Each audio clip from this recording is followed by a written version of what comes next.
Nuestra lectura en Tito capítulo 3. Para quienes vienen acercándose recientemente a esta casa del Señor, estamos haciendo una serie en el libro de Tito, uno de los documentos del Nuevo Testamento. Carta escrita por el apóstol Pablo, inspirado por el Espíritu, reconocido por la Iglesia, palabra de Dios. Y hemos llamado sanos en la fe porque es una de las frases que se repite en esta epístola, preciosa idea que confronta por un lado nuestra generación donde hay tanta enfermedad de la fe, pero también es una promesa de que es posible creer en Dios y creer en su palabra de una manera tal que nos sana, nos libera, nos restaura. Y así anhelamos que sea el poder de la espada de Dios que abre caminos y hace cirugías. Vamos a leer el capítulo 3. Quiero rogarles especial atención a la expresión buenas obras, porque de esa nos ocuparemos el día de hoy. Recuérdales, Tito 3, verso primero, que estén sujetos a los gobernantes, a las autoridades, que sean obedientes, que estén preparados para toda buena obra, que no injurien a nadie, que no sean contenciosos, sino amables, mostrando toda consideración para con todos los hombres, porque nosotros también en otro tiempo éramos necios, desobedientes, extraviados, esclavos de deleites y placeres diversos, viviendo en malicia y envidia, aborrecibles y odiándonos unos a otros.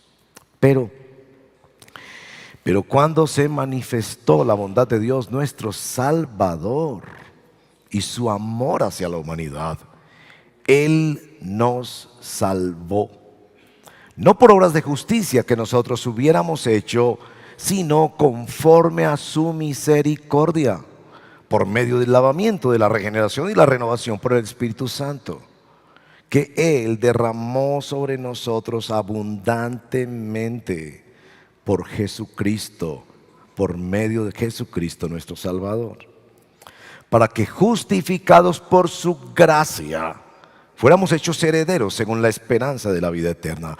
Palabra fiel es esta. Y en cuanto a estas cosas, quiero que hables con firmeza para que los que han creído en Dios procuren ocuparse en buenas obras. Estas cosas son buenas y útiles para los hombres, pero evita controversias necias, genealogías, contiendas y discusiones acerca de la ley, porque son sin provecho y sin valor. Al hombre que cause divisiones después de la primera y segunda amonestación, recházalo, sabiendo que el tal es perverso y está pecando, habiéndose condenado a sí mismo. Cuando te envíe a Artemas o a Tíquico, procura venir a verme en Nicópolis, porque he decidido pasar allí el invierno. Encamina con diligencia a Zenas, intérprete de la ley, y a Apolos, para que nada les falte, y que los nuestros aprendan a ocuparse en buenas obras, atendiendo a las necesidades apremiantes, para que no estén sin fruto. Todos los que están conmigo te saludan. Saluda a los que nos aman en la fe. La gracia sea con todos ustedes. Esta es la palabra del Señor. Así puestos de pie, oremos. Señor, gracias por la oportunidad de venir a tu casa, por mis hermanos y hermanas que han hecho un esfuerzo especial el día de hoy con dificultad, por los que están en casa y seguramente nos están siguiendo, ya que no pudieron venir hoy presencialmente. Bendice esta tu congregación, tu familia, tu iglesia, tu pueblo. Y bendícenos metiendo en el alma profundamente tu palabra. Que tu palabra de verdad habite Por favor, ayúdanos con la desconcentración. Reconocemos que somos una gente que se desconcentra muy fácil, que la mente se dispara enloquecida a pensar mil cosas, preocupaciones, ambiciones, deseos, planes. Ayúdanos, por favor, a verte a ti, a ver a Cristo en la palabra, a ver el poder de su evangelio, a ver cómo tú quieres compartir con nosotros tu pasión por las buenas obras. Te lo pedimos en el nombre de Jesús nuestro Señor. Amén. Bueno, tomen asiento, por favor.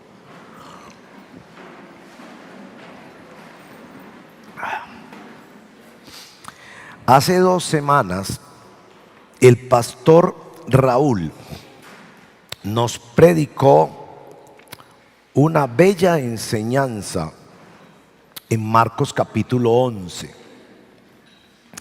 En ella nos leyó el pastor Raúl la historia de la higuera. Una higuera a la cual el Señor Jesús va a buscar fruto, y como no haya fruto, la maldice y ésta se seca. Esa idea de que Dios espera de nosotros fruto y que Él tiene todo el derecho como creador, sustentador y juez a decretar su juicio cuando no damos fruto. Esa idea de la higuera es un eco, esa historia de Isaías capítulo 5, en el que el Señor discute con Israel que Él había cavado y había construido un precioso viñedo, y había venido a ver el resultado de su trabajo, de todo lo que había invertido, de todo lo que había hecho, de todo lo que se había dedicado a ese viñedo, y no halló nada de fruto, y por el contrario, en lugar de frutos dulces, halló frutos agrios y venenosos. En el Sermón de la Montaña, Jesús nos dice que nosotros, cuando venimos a Jesús, somos convertidos en sal y luz del mundo, para que el mundo vea nuestras buenas obras y no nos glorifique a nosotros, sino que glorifique al Padre que está en los cielos. Sin duda,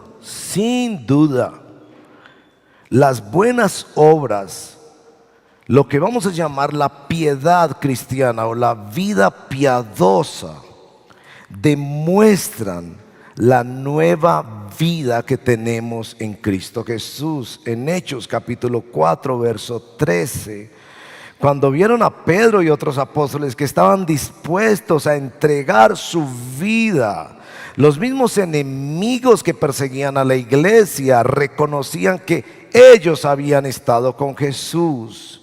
Y Hechos capítulo 10 verso 38 señala que Jesús anduvo haciendo bienes. A propósito de esa frase, Jesús anduvo haciendo bienes.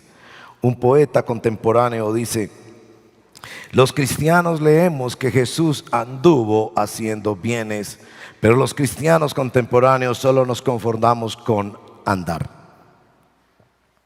Sin duda, hoy somos confrontados por esta palabra de Dios hacia el hecho de que debemos ocuparnos en buenas obras. Miren nuestro texto, verso 1: que estén preparados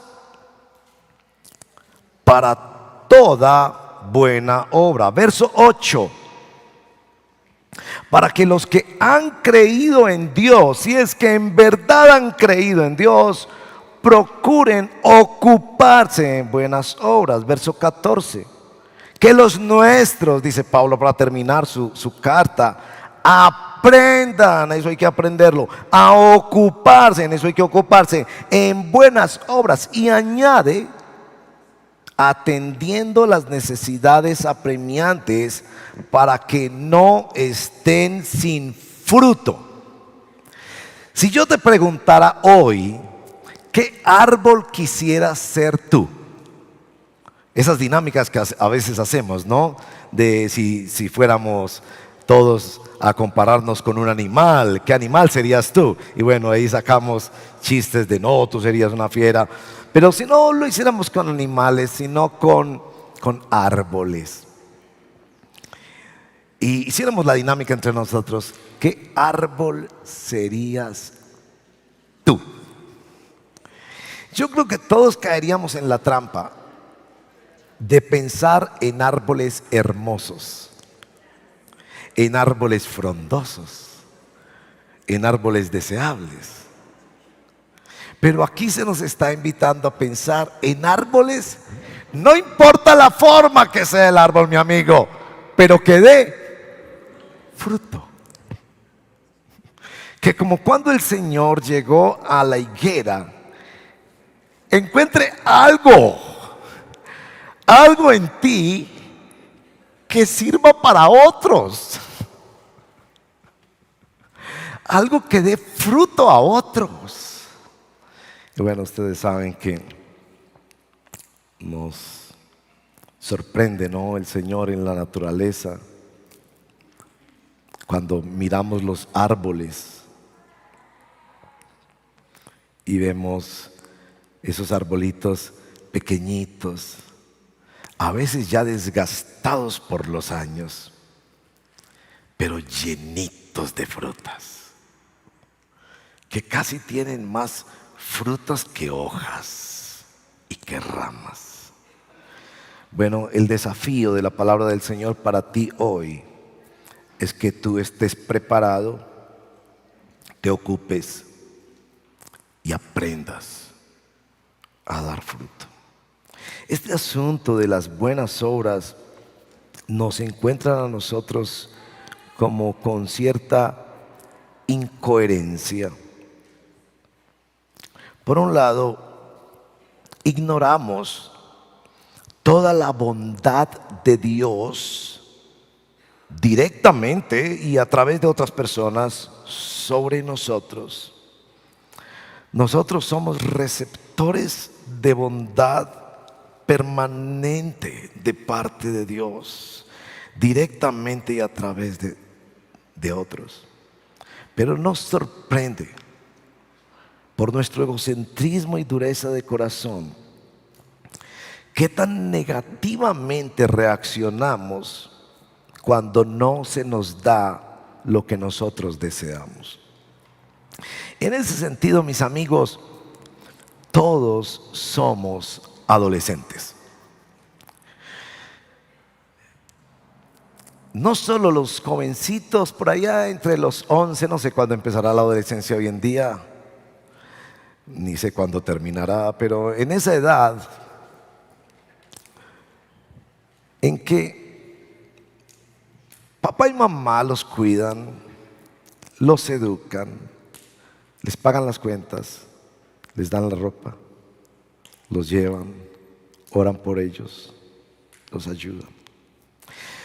Pero si un día, un solo día, no se les dio un permiso para ir hasta las 3 de la mañana en la fiesta de la amiga, Tercera Guerra Mundial, ustedes son malos padres, no me quieren, esto no es una familia.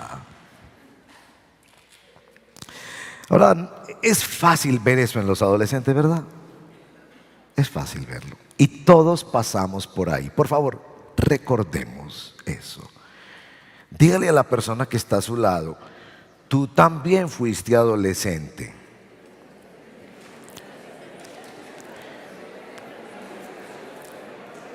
Pero la verdad es que deberíamos decirnos, frente a Dios, seguimos siéndolo. Tanta bondad de Dios sobre nosotros. Y cuando Él nos pide una cosita, o no nos da una cosita, ya no vuelvo por allá, no voy a hacer el devocional. ¿Para qué? Somos tan adolescentes con Dios, ¿no les parece?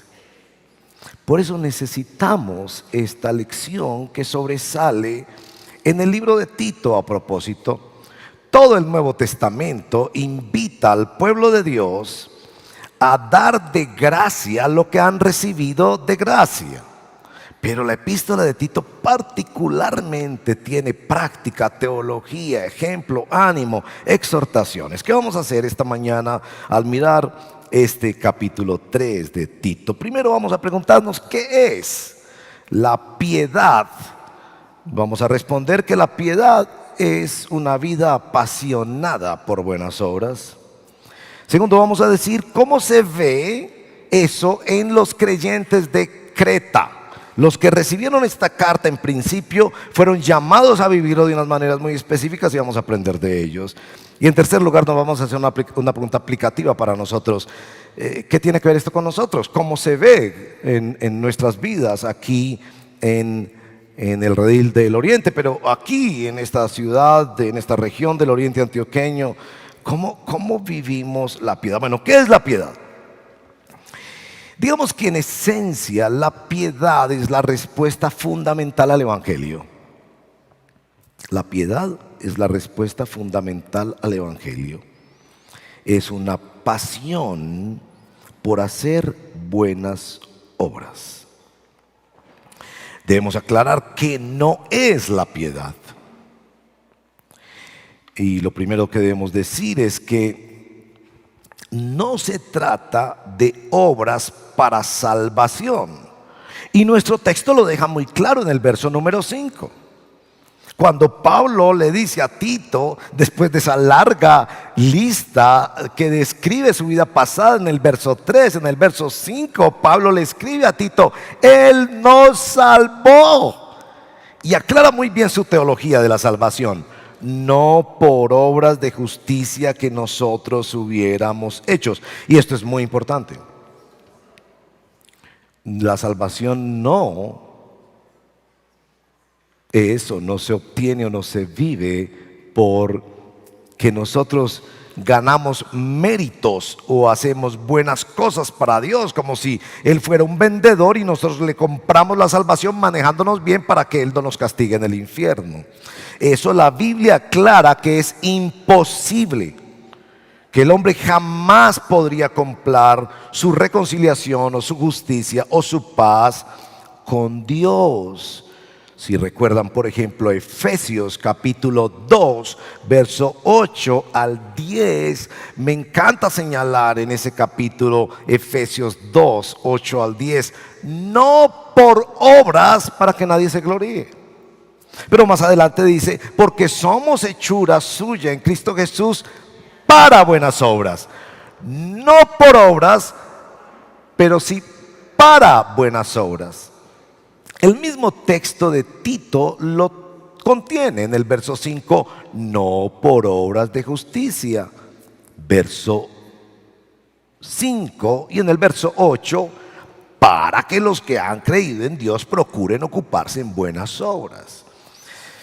Uno no llega a estar en paz con Dios y a recibir la vida del Espíritu porque hace buenas obras. Pero el Evangelio nos aclara que cuando recibimos la paz con Dios y la vida en el Espíritu, Él desarrolla un poder extraordinario en nosotros para que seamos apasionados por las buenas obras. También debemos aclarar en el capítulo 2, verso 12, que no es negar la impiedad y los deseos mundanos. Capítulo 2, verso 12, enseñándonos que negando la impiedad y los deseos mundanos. Y esto es muy importante. La piedad no es dejar de hacer algo. La piedad es empezar a hacer algo. Sí es cierto que parte de nuestra vida de santidad y de lo que nos enseña el Espíritu es a negarnos a nosotros mismos. Cristianos, hay películas que nosotros no vemos, ni por curiosidad, ni por cultura general. Cristianos, hay lugares a los que nosotros los cristianos no vamos, ni porque nos inviten, ni porque sea una ocasión especial.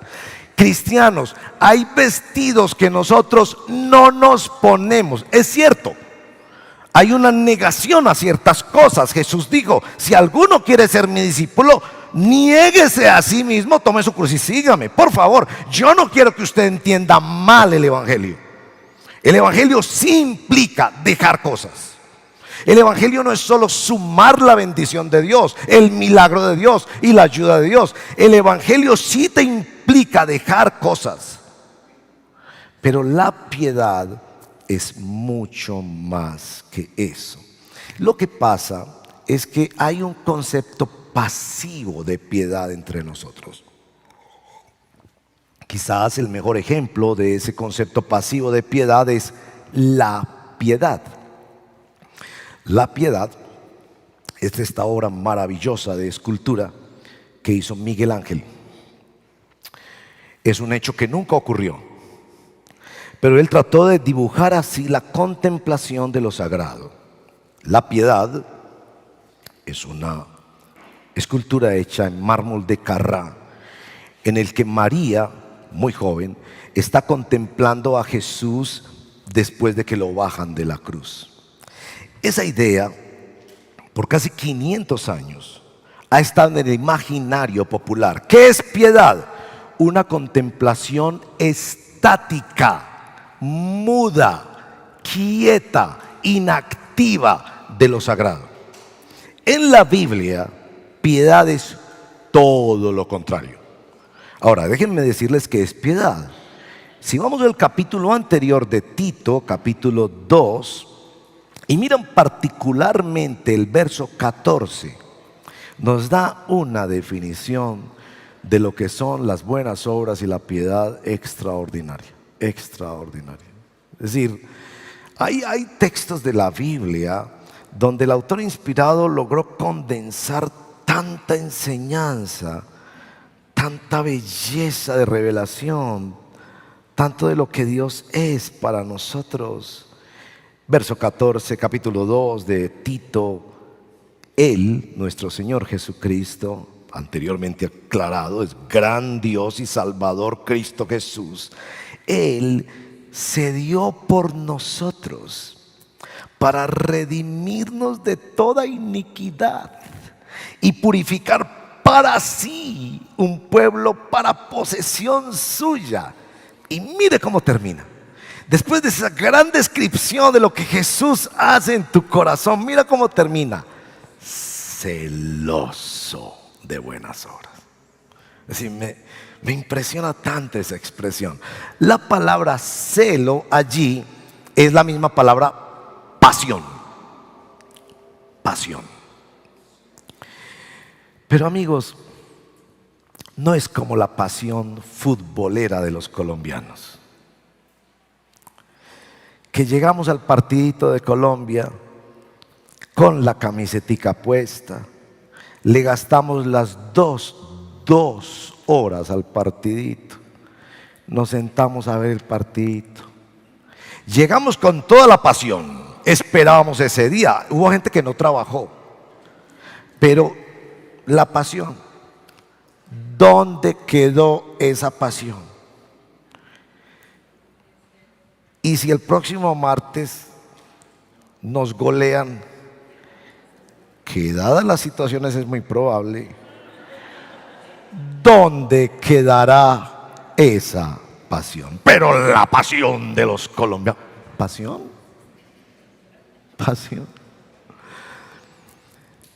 Lo que nos está diciendo este texto es que todo lo que Jesús hizo nos redimió de iniquidad, y por el poder del Espíritu está purificando un pueblo, que el culmen de lo que Dios quiere hacer es que tú y yo seamos personas apartadas apasionadas por hacer el bien. No sé si ustedes conocen este poema de Gabriela Mistral. Se los voy a leer. Gabriela Mistral tenía ideas sobre Dios, era temerosa de Dios, pero en una época tuvo su mente muy revuelta con otras cosas. Sin embargo, tiene algunos poemas, esta Nobel chilena, como este. Toda la naturaleza es un anhelo de servicio. Sirve la nube, sirve el viento, sirve el surco. Donde haya un árbol que plantar, plántalo tú. Donde haya un error que enmendar, enmiéndalo tú. Donde haya un esfuerzo que todos esquiven, hazlo tú. Sé el que aparta la piedra del camino, el odio de los corazones y la dificultad en los problemas. Hay una alegría en ser sano y en ser justo, pero hay sobre todo la hermosa, la inmensa alegría de servir. Qué triste sería el mundo si todo en él estuviera hecho, si no hubiera un rosal que plantar, una empresa que realizar. Que no te llamen solamente los trabajos fáciles. Es tan bello hacer lo que otros esquivan. Pero no caigas en el error de que solo se hace mérito con los grandes trabajos. Hay pequeños servicios que son buenos servicios. Adornar una mesa, ordenar unos libros, peinar a un niño. Aquel que critica, este destruye. Sé tú el que sirve. El servir no es faena de solo seres inferiores. Dios, que da los frutos y la luz, sirve. Por eso puede llamársele el que sirve. Y tiene sus ojos fijos en nuestras manos y nos pregunta cada día: ¿serviste hoy? ¿A quién? ¿Al árbol? ¿A tu amigo? ¿A tu madre? Sin duda, necesitamos ser movidos hacia las buenas obras. Pero necesitamos poner las buenas obras en su lugar. Ya hemos dicho que Tito 3:5 aclara que somos salvos no por nuestras obras de justicia. Y repasamos Efesios capítulo 2, versos 8 y 10 para aclarar que no es por obras, pero sí para obras. Primera de Timoteo capítulo 6, verso 6 insiste que la piedad es muy buena, pero debe estar acompañada de contentamiento. Ese contentamiento de saber que yo no necesito hacer esto para ganarme el amor de Dios, que yo no necesito hacer esto para ganarme la gracia de Dios, porque Dios ya me dio su gracia en Cristo y es esa gracia que me impulsa. Así nuestra piedad no será una piedad gruñona o estática. Veamos entonces cómo se veía la piedad en los creyentes cretenses. En primer lugar, veamos cómo se les propuso. Yo les señalaba los versos 1, 8 y 14, para lo cual sería maravilloso que usted tuviera una Biblia de papel, porque en la Biblia de papel puede hacer esos saltos más rápidamente que en un dispositivo móvil. En el verso 1, preparados para toda buena obra. Ese que tiene una sillita extra o un platico extra en la casa, o que llega un poco más temprano a ver en qué se puede colaborar, o ese que piensa en cómo me puedo preparar para dar fruto, para hacer algo bueno para otra persona que glorifique a mi Padre Celestial. El verso 8 se les propone: procuren ocuparse en buenas obras. Pareciera que la lectura que Pablo hace de esta cultura es que se parece a nosotros, una cultura consumista de lo religioso. Que pensamos las cosas religiosas como pensamos cuando vamos a un supermercado. Yo voy a ese supermercado a ver qué hay para mí y escojo de ese supermercado lo que yo quiera o necesite. Parece que Pablo está notando que esos creyentes no piensan las buenas obras con pasión, como que esa fuera el propósito de sus vidas, hacer cosas con excelencia, ayudar a alguien, orar por alguien, hablar con alguien, disponerse para dar fruto. Y que fueran más esa clase de creyentes que piensan y venir, meterse debajo del arbolito de Dios y coger las frutas que más les apetecen. En el verso 14 se les propone que aprendan a ocuparse. Sin duda, hermanos, necesitamos aprender a ocuparnos y cómo ocuparnos en las buenas obras. El libro de Tito presenta varias situaciones que pueden mostrar cómo es que esta iglesia de los cretenses vivía y practicaba las buenas obras. Por ejemplo, en el capítulo 1, en el verso 2, cuando él ha introducido su carta para decir que él es siervo y apóstol, conforme a la fe de los escogidos y al pleno conocimiento, aclara que esa fe y ese conocimiento se corresponden o son según la piedad. Esta mañana empezábamos el curso de doctrina. A propósito, todavía hay cupo para usted. Había un precioso grupo esta mañana de 8:30 de la mañana a 9:30 de la mañana estudiando doctrina. Y una de las cosas que yo les decía es que la verdadera doctrina de la palabra de Dios te mueve a una vida sana y fructífera para la gloria de Dios. Si no es una doctrina que te está empujando a honrar a Dios con tus bienes, con tu cuerpo, con tu vida, con tu mente, con tu boca, con tus ojos, con tus oídos, es una doctrina que tiene algo chueco. Y Pablo quiere aclarar que todo esto que él le está enseñando es conforme a la piedad. En el verso 1:8, capítulo 1, verso 8, asimismo como en el 3:13, notamos el factor hospitalidad. La hospitalidad, que algunos de ustedes son maestros en esto, es recibir en tu casa, usar tu casa y tus cosas para personas que no son de tu familia. Pablo lo pone como una de las características de un verdadero siervo de Dios. Pero también pide al final de la carta, en el capítulo 3, verso 13, que a Cenas, el intérprete de la ley, y a Apolo nada les falte. Pero también en el verso 12 pide que Tito vaya a visitarlo a él y él le ofrecería también hospitalidad. La hospitalidad suma tantas buenas obras.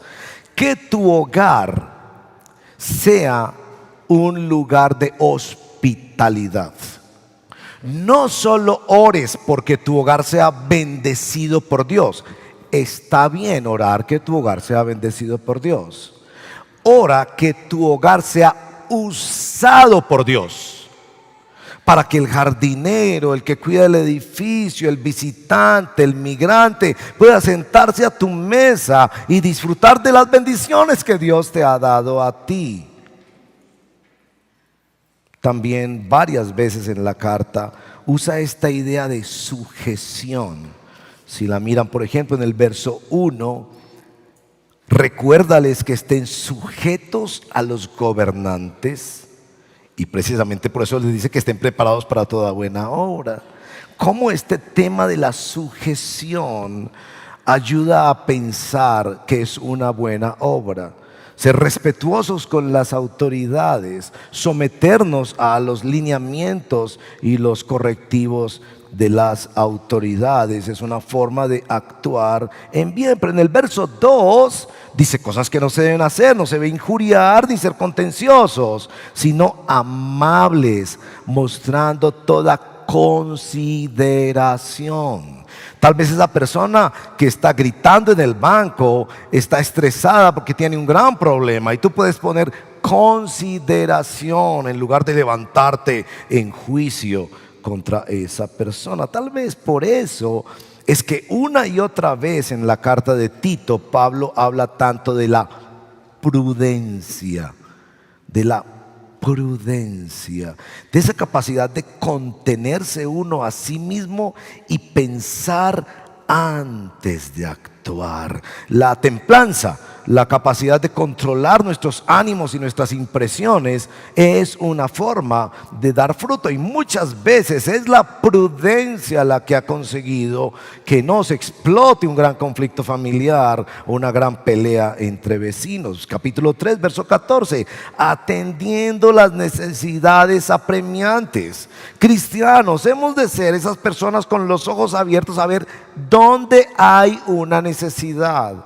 Me parece tan bello aquí en la congregación nuestros facilitadores, estos hermanos y hermanas que tienen un chalequito azul, que ven a alguien que se va a bajar del carro con dificultad y corren a ayudarle a bajarse, o que ven a una persona que está paradita y le llevan la silla o le ayudan a ubicarse. ¿Cómo podríamos estar preparados más y más para casos de necesidad? Capítulo 2, verso 15 y 3:8 habla esto con firmeza. Este asunto de que la verdadera piedad es el conocimiento del Evangelio que nos lleva a dar de gracia lo que hemos recibido de gracia, debe ser algo que hablemos con firmeza entre nosotros. Y que nosotros nos neguemos a ser esa generación que es tan común ahora de ser consumidores de artículos religiosos, de música religiosa, de shows religiosos, de conciertos religiosos, pero que no dan fruto. No se ve un cambio en sus vidas, no se ve un servicio continuo en sus vidas. Pero bueno, el capítulo 3, verso 8 también nos muestra otra buena obra, que es el no ocuparse. Aquí dice: pero evita controversias necias. Tal vez no participar de esa conversación ya de por sí es una buena obra. Ahora, ¿qué tiene que ver esto con nosotros hoy? Yo digo, si así se veía en los creyentes cretenses, ¿cómo debe verse en los creyentes rionegrenses? Y tres cositas muy sencillas ahí. Primero, es una vida que fluye del Evangelio. Vamos a tener que construir como esta cultura del Evangelio, donde en todo momento estamos siendo agradecidos con Dios por su paz en Cristo, agradecidos con Dios por la paz y la dirección del Espíritu Santo, agradecidos con Dios por su abrazo paternal y su amor, de una manera práctica, que se vea el Evangelio en lo que hablamos, en lo que hacemos y también en las cosas que evitamos. Esta idea, que para mí es como la idea principal de esta mañana, la pasión que Dios quiere compartir con sus hijos. Dios es apasionado por el bien.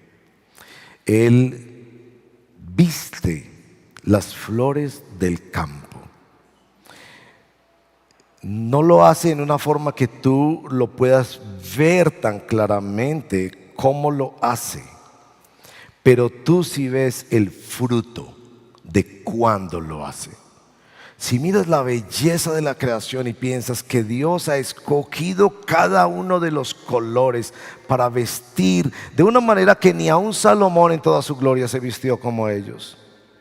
Si Dios alimenta a cada pajarito de este planeta, son solo evidencias que Jesús dice en el Sermón de la Montaña para mencionar cuán apasionado es Dios con hacer el bien a sus criaturas. Tal vez tú te has dado cuenta de cómo Dios orquesta circunstancias en nuestras propias vidas para que nosotros lleguemos a buena situación, a buen puerto, a buena economía, a buena salud, o resolvamos problemas. Y cómo nos encontramos con las personas, que abrió el cupo, se consiguió la cita, llegó la medicina, la persona apareció para ayudarnos. Dios continuamente está haciendo el bien, y Dios quiere que tú tengas pasión por hacer el bien. Ahora examinemos rápidamente más esta palabra pasión. La palabra pasión es una palabra muy curiosa en todos los idiomas, porque es una palabra que contiene tanto deseo, como la pasión que sienten los enamorados por estar juntos, que son capaces de dejar a la mamá por irse con el muchacho que recién conoció. Pasión, un profundo deseo. Pero al mismo tiempo la palabra pasión envuelve la idea de dolor, de sufrimiento. Por eso hablamos de la pasión del Señor, cuando fue maltratado, injuriado, menospreciado, clavado en una cruz, avergonzado. La pasión del Señor. La pasión envuelve esas dos ideas que parecieran antagónicas: placer, deseo, pero al mismo tiempo sacrificio, esfuerzo.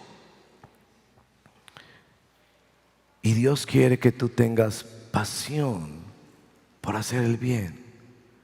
Que veas tu vida, tu cuerpo, lo que tú llamas tus recursos, tu casa, tu carro, tu moto, tu escritorio.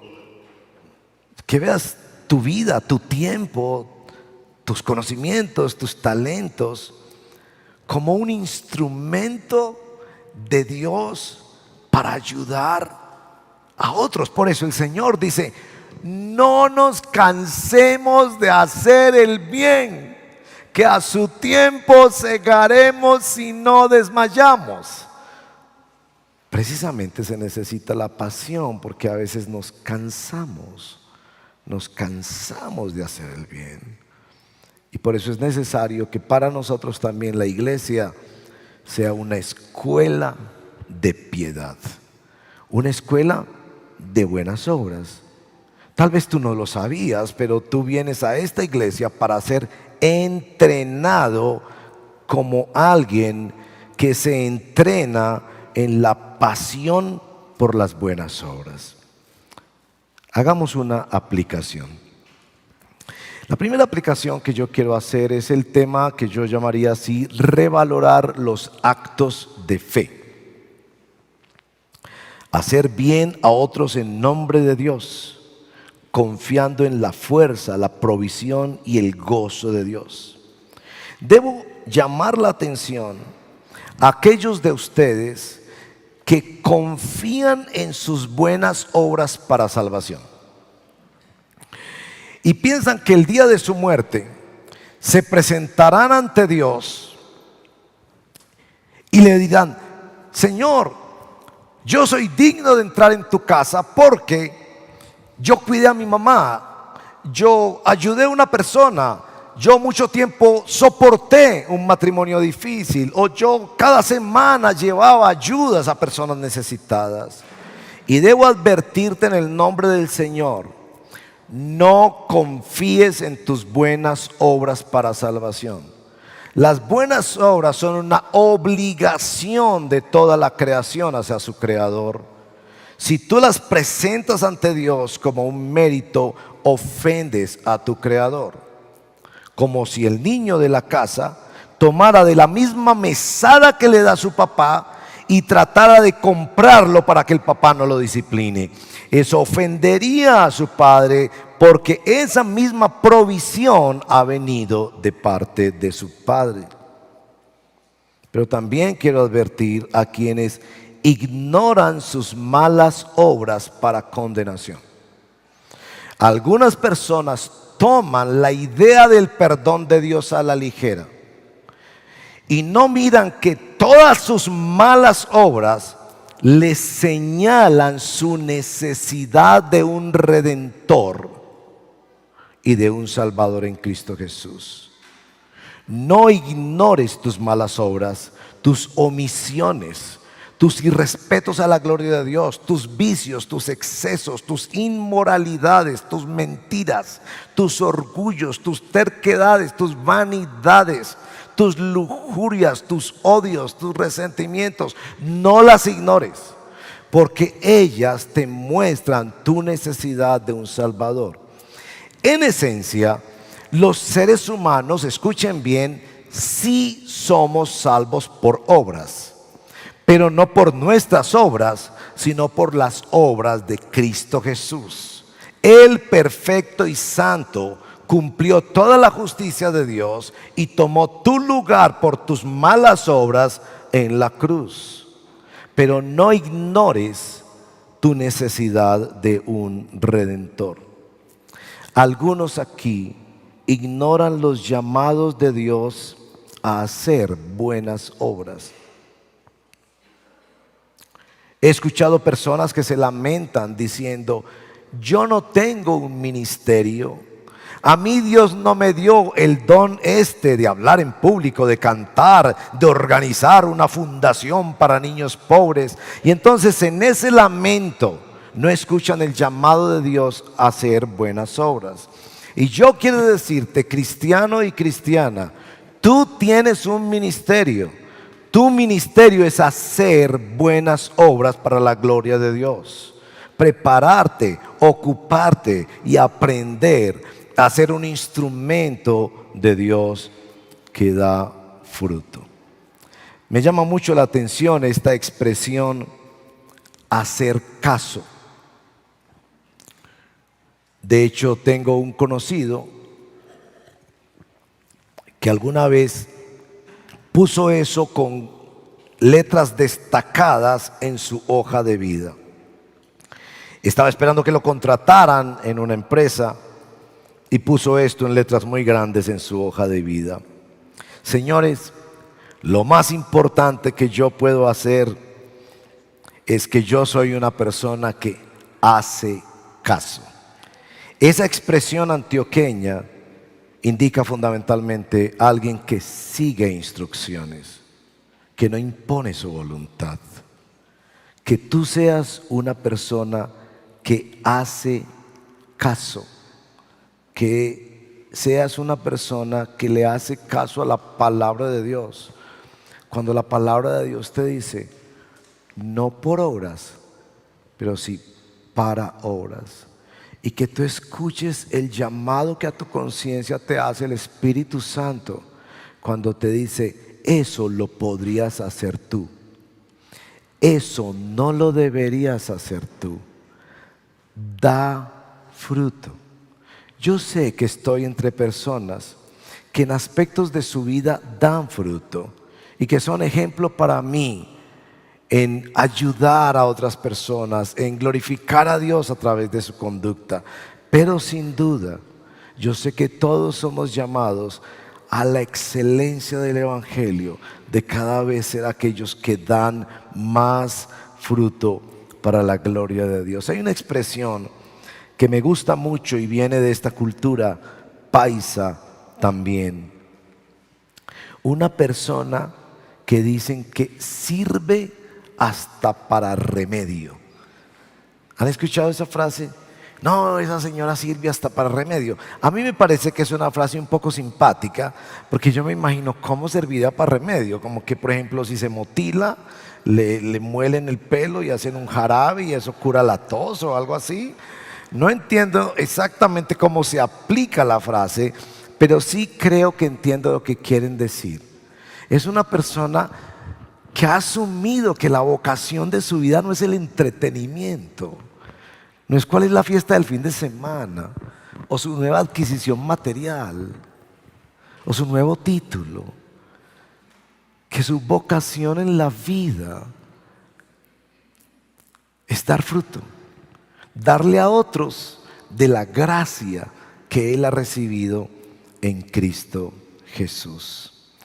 Seamos entonces como iglesia una escuela para la vida piadosa, activa, donde nos preparamos, procuramos y aprendemos a ocuparnos en buenas obras.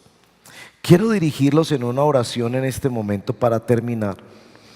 Y le voy a pedir al Señor que mientras estemos orando, vengan a tu mente imágenes de cosas, personas, quizás en tu familia, en tu trabajo, aquí mismo en la iglesia, donde tú dices, me voy a ocupar, o me voy a preparar, o voy a aprender a hacer esta buena obra. Oremos. Señor, junto con mis hermanos, te pedimos que por tu gracia sigas llamándonos a la vida piadosa. Te pedimos, Señor, que por favor, por la iluminación del Espíritu Santo, aquellos que ya te conocemos a ti, nos traigas personas, imágenes a nuestra mente, nos hables con firmeza de estas cosas, para que aún esta misma tarde, esta semana, emprendamos labores grandes o pequeñas, visibles o invisibles, que traigan bendición, ayuda a otras personas y que te señalen a ti como la fuente de esa gracia. También, Señor, quiero pedir con mis hermanos por los que todavía no han llegado a la fe, que todavía no pueden decir como dice Pablo y Tito, Él nos salvó. Yo te pido, Señor, que puedan ver en sus propias obras la necesidad de un Redentor, de correr a Cristo,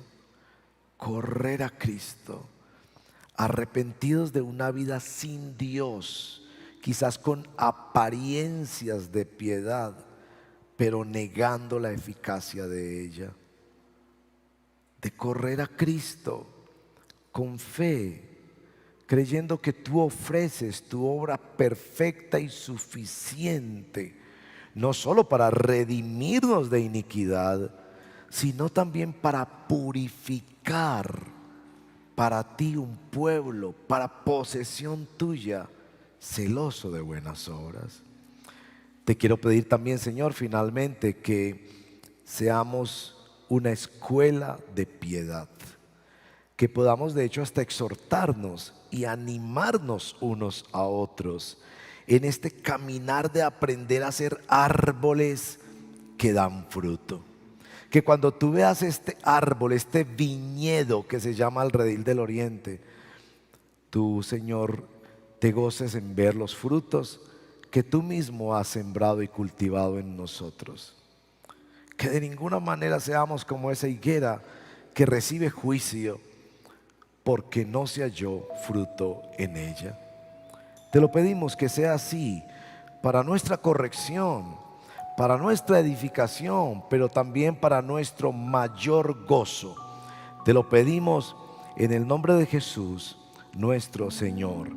Amén.